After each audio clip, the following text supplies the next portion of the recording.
um terceiro tabu profético que, corrigindo os erros do movimento apostólico que começou bem e terminou mal, se estabeleceu, e nós multiplicamos esse terceiro protocolo, então, é os deslocamentos geográficos, tá?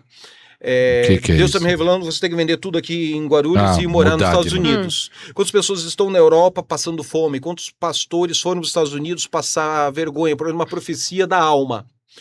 Não estou dizendo que Deus não é poderoso para pegar a imaturidade do erro e transformar em bênção. Depois de 20 e 30 anos, passando por um monte de já passou por traumas, várias situações. Deus transformou o opróbrio, transformou a maldição em bênção e hoje eles estão bem. Eu conheço isso, eu aconselho isso, eu convivo e me relaciono com isso. O que não quer dizer que toda profecia de deslocamento geográfico é bíblica. Existem textos bíblicos de deslocamento geográfico na profecia? Claro que existe. Deus não falou com Abraão, claro. Deus não falou com inúmeros outros personagens? Claro que existe. Mas num ambiente de treinamento profético, quando eu tenho ali 100, 200, 300, 1000 pessoas, e eu não sei o nível de maturidade, o nível de discipulado, o nível de Cristo em nós, esperança da glória, na formação de identidade de cada um desses intercessores, então eu entendo que você pode até receber informação, mas não pode profetizar no exercício público. Embora eu já tenha profetizado deslocamentos geográficos, eu já tenha recebido profecias de deslocamentos geográficos, embora eu entenda que isso é bíblico. Mas num ambiente pedagógico, quando você lida com 5, 6 mil pessoas num sabe ginásio, a maturidade, fazendo treinamento de intercessão e adoração, tem diversos pesos de maturidade e luz ali. Então, nesses treinamentos, eu deixo claro que eu não autorizo tocar nessas áreas, tá? Não é Deus que me revelou. Sou eu que estabeleço esse protocolo profético. É um cuidado. Da mesma forma como o apóstolo Paulo, em 1 Coríntios 14, ele estabelece um protocolo profético de maturidade para uma igreja imatura, que é a igreja de Coríntios, de como usar o dom de língua e interpretação de línguas. Ele estabelece ali um cabresto, um limitador, um balizador. Ele não estabelece esse protocolo para todas as igrejas que oravam em línguas, mas para Coríntios, que estava uma palhaçada acima do tolerável, do aceitável, da carnalidade sincretizado com fenomenologia de poder, então ele estabelece no capítulo 14 um protocolo balizador, limitador. Eu pego esse protocolo de 1 Coríntios 14 e aumento mais algumas coisas, porque o Bill Hymon, quando ele corrige os erros do movimento profético apostólico, que começou bem na Califórnia e terminou neurótico, terminou manipulador, entende? Ele estabelece o quarto, que é casamentos. Essa é a parte mais nevrálgica aqui de São Paulo. Casamento. Que fala assim, fulano é pra você. Já vi profecia de casamento que deu certo e já vi profecia de casamento que deu errado. A minha vontade é pegar o profeta e atropelar ele com uma Kombi enferrujada cheia de corintiano dentro. Aleluia, glória a Deus. Porque corintianos estão dirigindo a Kombi. Porque corintiano. Porque tem muito corintiano aqui em São Paulo. A gente não pode perder a piada. Logo corintiano. Podia ser palmeirense. O corintiano não tá dirigindo a Kombi, fica tranquilo. Agora, tem que entender o seguinte, tem profecia de casamento na Bíblia, sim ou não? Tem base bíblica para você se mover com fé? Tem empirismo e fenomenologia da religião de acertos proféticos de casamento? Tem. Mas eu acho que tem gente neurótica, imatura, ferida, mais erros. Então, na dúvida, irmão, é um perigo, né? É um perigo. Porque... Na dúvida, num ambiente acadêmico de escola de profetas, eu tenho que estabelecer um limitador. Gente, Deus te revelou? Ora em casa, não profetiza publicamente. Ah, mas eu tenho certeza que é. Amém, glória a Deus. Amém. Eu também não estou dizendo que Deus não te falou. Estou dizendo que aqui na escola, nesse ambiente coletivo de dons espirituais, de exercício, de edificar um ao outro mutuamente em amor, aqui se você profetizar eu vou te encher de porrada. E não foi Deus que mandou eu te proibir, é a minha maturidade como um pastor, um apóstolo, um profeta, que já atendi 500 casos de profecia que deu errado, 50 casos de profecia de casamento que deu certo. Eu acho que é essa a estatística. Mas você acha que achou mais erro do que acerto? A estatística da imaturidade é maior. É maior, porque as pessoas querem manipular. É uma área que casamento as pessoas querem manipular, né? E assim, você vai tomar uma decisão para sua vida porque a Rita Cabelo de Fogo profetizou, entendeu? Ou porque você aprendeu a ler a palavra de Deus e a ouvir Deus falar contigo. Mas você não já viu aquela profecia da própria profeta falar assim, ó, você Deus falou que é você pra mim. Olha, essa é sinistra. Essa é assustadora. Eu já vi a irmã Rita Cabelo de Fogo profetizando para uma outra mulher que Deus estava curando a próstata dela. Aí a intercessora sussurrou no ouvido dela e disse assim, não tem próstata, só homem que tem próstata, mulher não tem próstata. Aí ela olhou, não tem próstata, então receba uma próstata agora. Com mais autoritarismo ainda, com mais legalismo ainda. Entendeu? Então essas imaturidades fazem com que o povo de Deus se divida. Ou o cara proíbe o profetizar por zelo da palavra de Deus, ou ele se entrega à manipulação e à falsa indução psicológica, sugestionamento, já não sabe mais o que é alma, o que é espírito, o que é hormônio, o que é demônio. Nos dois casos há imaturidade. Porque o apóstolo Paulo, quando escreve aos Tessalonicenses, ele diz, não proíba o profetizar. Então, se você, por excesso de zelo e amor pela palavra de Deus, proíbe o profetizar, você também é um orelha seca, um irresponsável, medroso, que erra numa das extremidades da imaturidade. A questão é coragem para exortar Jezabel, para tirar o feitiço de Balaão sincretizado no meio dos arraiais católicos, evangélicos, protestantes, pentecostais, seja lá qual for o nome do movimento que a pessoa que está nos assistindo agora se identifica, e trazer esse senso de dom espiritual para servir em amor e não dom espiritual para mim me autoafirmar. Ou para manipular, né? Ou então manipular e tirar a vantagem, tirar proveito. O quinto protocolo desse tabu de 5 é evitar usar a expressão, assim diz o Senhor. Reivindicar a autoridade canônica sobre o que eu vou orar. Irmão, tu está aconselhando, tu está profetizando. Esse movimento de maturidade dos anos 50, dos anos 60, começa muito bem, termina muito mal. Por quê? Chega uma hora que o pai vai profetizar no altar da igreja. Uhum. E aí ele olha para os filhos e diz, assim diz o Senhor, lave a louça e arrume a cama em casa. Irmão, ou você aconselha o teu filho a lavar a louça e arrumar a cama em casa e tira o protocolo profético dessa palavra, ou você profetiza algo que vem de Deus. Não mistura aconselhamento e, olha, eu tô dizendo pra minha esposa que não é pra comprar a cortina azul, é a cortina assim verde. Diz o Senhor. Deus não tá falando isso. Entende? Então, a gente vê isso hoje, principalmente na favela, no pessoal de baixo esclarecimento acadêmico, bíblico, teológico, que às vezes o cara tá falando com boas intenções, da alma. E como ele, coitado, fala e não é respeitado pela esposa, pelos filhos, nem pelo cachorro, aí ele dá um protocolo profético. Não sou eu o marido que tô falando, não sou eu o pai que tô falando, sou eu o profeta que tô dizendo, arrume os lápis porque amanhã você tem que ir pra aula às 5, 7 horas da manhã, você tem que estar na escola. Irmão, foge dessa neurose. Evita reivindicar a autoridade profética sobre o que você for falar. E quando reivindicar, zelo, temor. Quando for de Deus. Tenha certeza. Qual a diferença, pastor Ariston, de eu disser pra você assim, olha, eu tava orando aqui, Deus me deu uma intuição.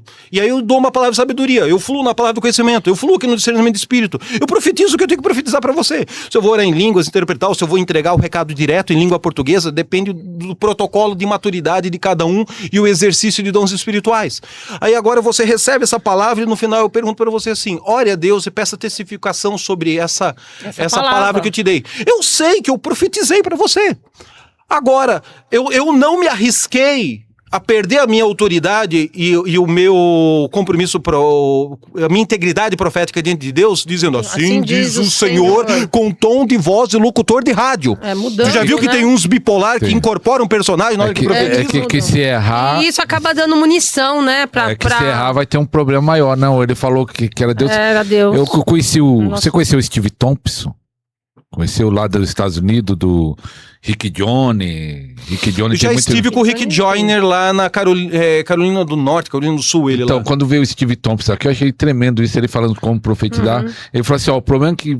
Ele falando de nível de maturidade, o que você tá falando. Porque quando você põe algo que não tem jeito, a pessoa fala, é Deus e pronto, acabou. Mas ele fala, às vezes você profetiza até perguntando, porque você não tá se arriscando a errar, vamos dizer, nível de maturidade. Sim, eu achei teve uma intuição, teve uma revelação do padrão de pecado e iniquidade da pessoa, conduz uma pergunta que gera nela o fruto do arrependimento. Porque a pessoa pensa que o profetizar é só quando você assim diz o Senhor, né? Deus me falou. Não, você não precisa, Deus te falou. Se você está profetizando, o Espírito já te revelou. Lógico que foi Deus que te falou.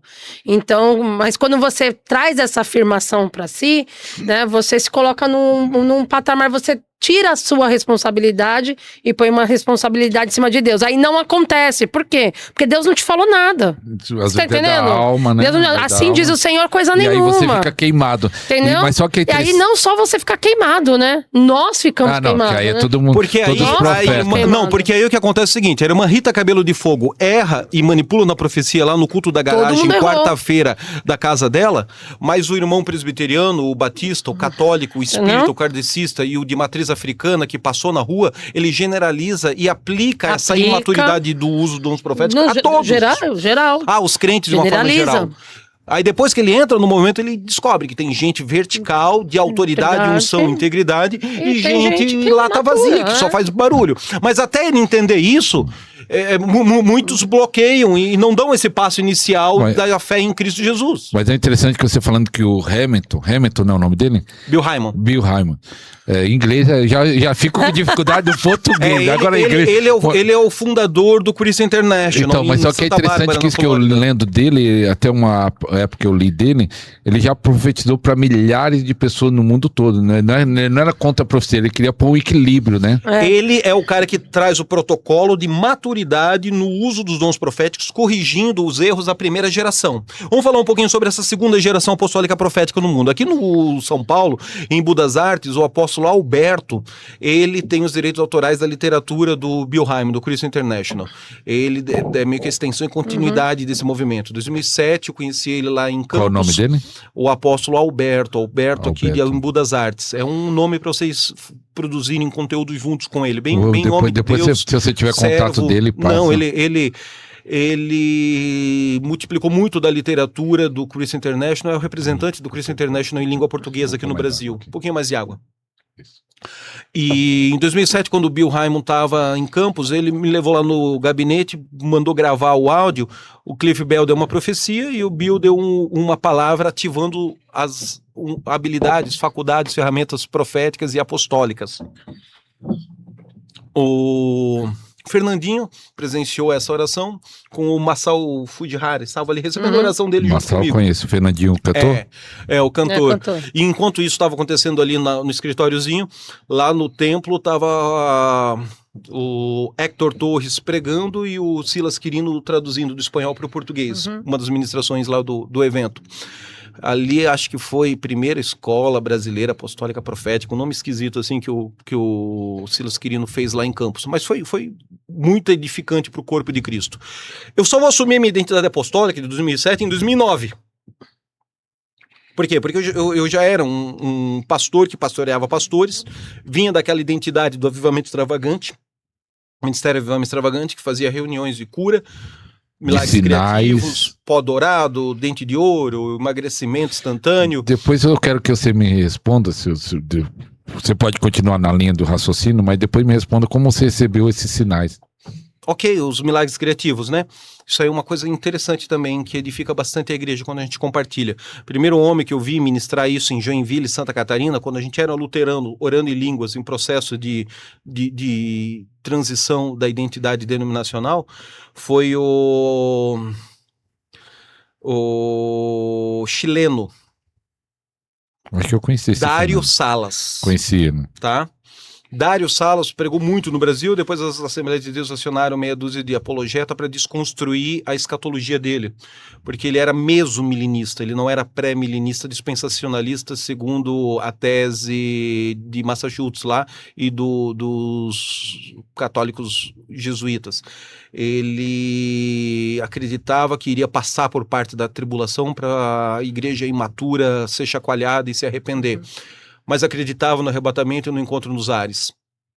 E ele tinha o Apocalipse de cor. Então ele Eu participei de uma reunião dizia dele. assim, me diz um versículo, eu te digo a referência textual. Sabia E tudo. tu me diz a referência textual, eu te digo o versículo. Mas tinha que ser na revista e corrigida. A revista atualizada ele não tinha de cor, mas a revista corrigida ele tinha todo o texto de Apocalipse memorizado na cabeça.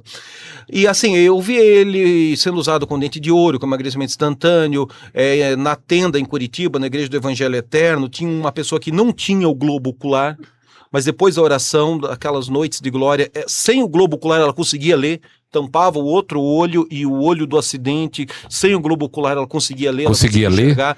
Umas coisas muito loucas de milagres criativos, Criativo. né? Mais tarde ele vai para América, ele morre em Dallas. O filho dele, o Dário Salas Júnior, é o responsável por eu saber falar um pouquinho de espanhol. Se ele assistir essa live, eu quero agradecer a ele mais uma vez. Ele fez agenda para a gente ministrar em vários lugares dos Estados Unidos. Então eu depois tive um pouco de acesso à intimidade deles. Eu acho que a filha dele, a Michele, ainda tem uma igreja aqui em São Paulo, Jeová Jiré, Igreja Apostólica, Comunidade Apostólica em Apóstolo. Eu não lembro o bairro deles. Desculpa, mas sabia que eu tava lembrando desse pastor nesses dias. Porque o escatologista, ele ficou famoso pela escatologia. Mas por que eu tava lembrando dele? Porque ele é usado em pó de ouro, emagrecimento, e ele foi pregar na igreja que eu me converti, quando eu nasci numa igreja batista tradicional. E aí eu tava lembrando nesse dia, como uma igreja batista tradicional levou ele. Ele queria saber, isso há 30 anos atrás, eu fiquei pensando como ele conseguiu. Década de 70, década de 80, até os meados dos anos 90. Início dos anos 2000 ele já estava nos Estados Unidos. Aí o cara da TBN lá, Paul Walsh, eu acho, não lembro o nome do cara, não, Paul Walsh não, Paul Wright, alguma coisa. Ele gostou muito dele, deu um horário, Rede Nacional de TV, e ali ele começou a falar muito de escatologia, terminou seus dias servindo a igreja ali de Dallas, naquela vizinhança ali do Texas, entende? E eu sou próximo do filho dele, mas... E foi através dele? Que Deus, através da instrumentalidade deles. Acho que ele foi a primeira vez que eu vi isso acontecer. Depois o Hissan Halawi, quando eu era seminarista aqui do Vale da Bênção, da Missão Antioquia, no quilômetro 50 da Castelo Branco, o Hissan Halawi deu uma outra profecia. Lá no Vale da Bênção, Castelo Branco? Eu morei lá um tempo, estudei lá e... Jonathan já passou aqui. Já passou aqui. Pastor Jonathan. Amigo do meu pai. Pastor Jonathan viveu aquele avivamento de Cianorte, do Paraná. Meu pai era missionário de lá. Dos presbiterianos. Pastor Jonathan. Pastor Cláudio, nasceu a Presbiteriana Renovada a partir daquele mover ali de Cianorte. Eu vivi isso com a luterana, ele viveu isso com o presbiteriano, mas aí na luterana não se organizaram para ter uma grande igreja luterana renovada no Brasil. Cada um criou um nome numa cidade, uma região com 500 igrejas, entende? Perdeu-se essa identidade nacional, ao contrário dos batistas que fundaram a Batista Nacional, dos metodistas que fundaram os metodistas wesleyanos, dos presbiterianos que fundaram o presbiteriano renovado. Os luteranos se fragmentaram em diversos nomes de comunidade.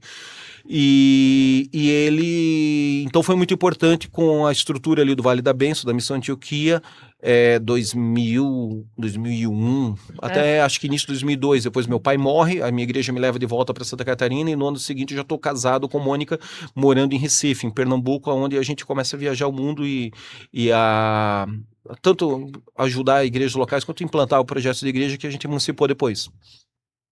Mas aí o segundo cara que fala sobre dente de ouro, essas coisas da minha história, na minha vida, é o Hissan Halawi, da Casa Firme aqui. Logo no início, quando ele inaugura ali na Avenida do Cursino, aquele cinema que virou uma igreja na Vila dos Remédios. Igreja Torre Forte. Ele é o segundo cara que reafirma uma profecia de que Deus iria me usar com dente de ouro e ele acrescenta algo que o Dário Salas não havia selado, que eu iria orar e a unha do dedão do pé iria ficar dourada.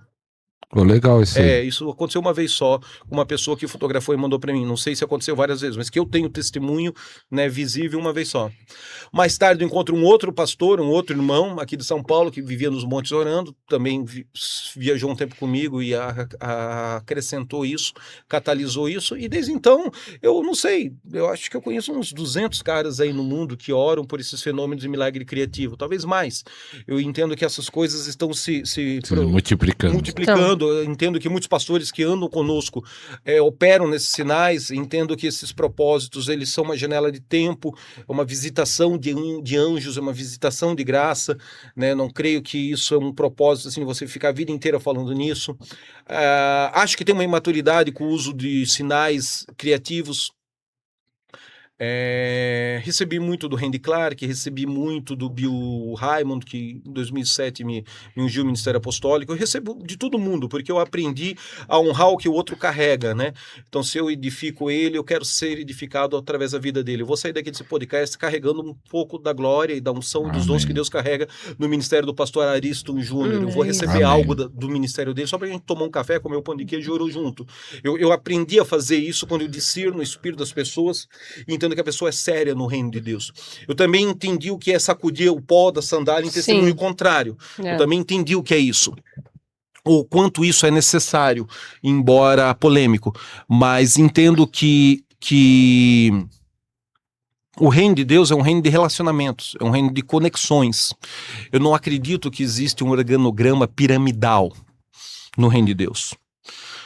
Roma, Constantino e um bando de baiacudos, mais diversos movimentos protestante, pentecostal, seja lá qual for, criaram os seus organogramas piramidais. Mas João, no final do livro de Apocalipse, ele não nos descreve a pirâmide de Tutankhamon vindo flutuando no céu e descendo sobre a terra. Não. Ele nos descreve um cubo, um quadrado perfeito. Altura, largura e comprimento perfeito. Se nós conseguirmos substituir a teologia da pirâmide pela teologia do cubo, aí a gente precisa de umas 3 reuniões aqui de 2, 3 horas para desenvolver toda essa teologia. Essas raízes, esses fundamentos babilônicos sincretizados com a fé piramidal, católica, fé evangélica, protestante, pentecostal, seja lá qual for, metade da imaturidade dos apostólicos lata vazia, orelhinha seca, já desaparece ali. Só se o cara conseguir substituir a abordagem piramidal pela abordagem do cubo que João viu. Descreve, né? Tá? Porque servir ao outro em amor não é hierarquia. John Robert Steve, com todos os defeitos do movimento dele, ele tinha essa virtude. Isso era uma virtude que ele tinha. Ele dizia, lá no movimento da Manifestação dos Filhos de Deus na Califórnia. E esse movimento da Manifestação dos Filhos de Deus vai moldar, vai influenciar a teologia de John Arnold, do avivamento de Toronto no aeroporto. Ele vai moldar muitas coisas, tá? John Arnold, do avivamento de Toronto, é a correção das imaturidades da geração apostólica anterior. Entende? Só que ninguém cita, porque começa bem, termina herético, termina imaturo, termina polêmico. Eu acho que na época eles implantaram 109 comunidades proféticas ao redor do mundo, em 109 países, né? Escola Rema de Tulsa, do Kennedy Hagin. A teologia do Ministério da Palavra da Fé, do Kennedy Hagin ou da Valnice Milhomes, é a apostila 17, 18, 19, 20, 21, 22, 23, da Escola de Profetas de John Robert Steve, do Movimento da Manifestação dos Filhos de Deus, de uma geração apostólica anterior a eles. Não estou dizendo que eles não receberam de Deus revelação, estou dizendo que eles não receberam coisas que o John não recebeu. Não estou dizendo que Deus não acrescentou a eles códigos, unção, maturidade, que o movimento inicial recebeu dos céus e não soube organizar isso de uma forma sem polemizar o corpo de Cristo na época, entende? Glória a Deus pela instrumentalidade deles. Eu acho que eu concordo com 90% da teologia do Kennedy Hagin, sei lá, 80%, muita coisa. Li mais de 70 livros dele, mas entendo que ele é a geração posterior, é a segunda geração de apóstolos que pode ou não usar o título apostólico, mas tem a unção e a vocação apostólica, né? Porque frutos apostólicos não depende de você ter ou não ter um título. Tá cheio de panaca nos assistindo agora, que tem um título apostólico, mas não tem frutos apostólicos, não tem milagres apostólicos, não tem evidência do seu apostolado, só tem o título. Então, um título sem a unção correspondente esmaga ele, destrói ele, né? Em vez de fazer com que ele frutifique e floresça, em vez de trazer a manifestação dos sinais de Deus, traz uma opressão sobre o coitado. Porque ele pegou um título de profeta e ele é só um evangelista, que de vez em quando toca na unção de profecia. Mas não é um profeta de ofício profético. Coisas mais complexas que exigem mais maturidade para a gente esquartejar na palavra de Deus. Mas o Robert, ele tinha essa virtude, ele dizia assim, não existe hierarquia no reino de Deus, não existe pirâmide. O que existe é pessoas com peso de comissionamento, com maior e menor prestação de contas a Deus. Isso existe. Sim. O que eu estou dizendo? Eu estou dizendo que apóstolos, Profetas, evangelistas, pastores e mestres estão hierarquicamente no mesmo platô. Não é superior, não é inferior. No mesmo platô. Os frutos, os resultados, o modo operacional e as engrenagens de unção num evangelista ou num pastor é diferente de um profeta ou de um apóstolo, sem dúvida alguma. A igreja local ela funciona muito bem com o manto de mestre, com o manto pastoral, com o manto evangelístico. Ela funciona muito bem. O que não quer dizer que ela não precise ter o apostólico e o profético. Ou que isso seja somente por fundação da igreja no primeiro, segundo, terceiro século, como é a abobrinha sensacionista e a ideia de muitos padres protestantes, padres pentecostais que talvez estejam nos assistindo agora. Que bom que você é um padre pentecostal, mas você fala mal dos católicos para roubar eles pela fé em Jesus para congregar na sua convenção. Mas pensa como um arcebispo católico. Você não tem coragem de dizer que o Papa é o único vigário de Cristo sobre a terra, mas você tem a cachorra de dizer que o tempo dos profetas e os apóstolos acabaram. Então tem algo de errado contigo. E em Efésios capítulo 4 eu vejo que existe um critério bem textual, bem claro, bem assim sinistro para você entender quando é que os profetas e os apóstolos vão acabar sobre a terra. Efésios capítulo 4, versículo 7 diz assim, mas a graça foi dada a cada um de nós segundo a medida do dom de Cristo. O que não quer dizer que você hierarquicamente seja superior ou inferior. O que quer dizer que você tem mais peso de comissionamento, menos peso de comissionamento para prestar mais responsabilidade ou menos responsabilidade. Você tem responsabilidade para prestar conta sobre uma congregação no bairro ou um manto de influenciar nações e transicionar a psique de uma geração de pastores no mundo. Existe existe líderes de 100, existem líderes de milhares, existem líderes de dezenas também. E isso Jetro já aconselhou Moisés lá no Antigo Testamento. Já está bem resolvido. Então, pesos de comissionamento são maiores ou são menores. O que não quer dizer que a função e o título seja hierarquicamente piramidal em relação em detrimento dos outros. Porque o reino de Deus, visto por João, é um cubo e não uma pirâmide. Versículo 8. Pelo que se diz, Jesus agora no seu estado de ascensão aos céus, citando aquilo que o salmista já havia visto no Espírito, subindo ao alto, levou o cativo o cativeiro e deu dons aos homens. Ora, isto, ele, o Messias, o Ramaxias, Jesus, o Cristo, subiu, é que senão também antes desceu às partes mais ínfimas, mais baixas da terra. Primeira epístola de Pedro vai falar que ele pregou aos espíritos em prisão. Aquele que desceu também é o mesmo que subiu acima de todos os céus para cumprir todas as coisas. E ele mesmo deu. Aqui é aristo, ação contínua. Ele não deu por um período e depois parou de dar. O tempo verbal grego, aristo, ele deu, ele dá, ele continuará constantemente dando até que... uns para apóstolos, outros para profetas, outros para evangelistas, outros para pastores e doutores. Isso já seria suficiente para desconstruir a superstição de que não existe apóstolos e profetas na igreja dos dias de hoje.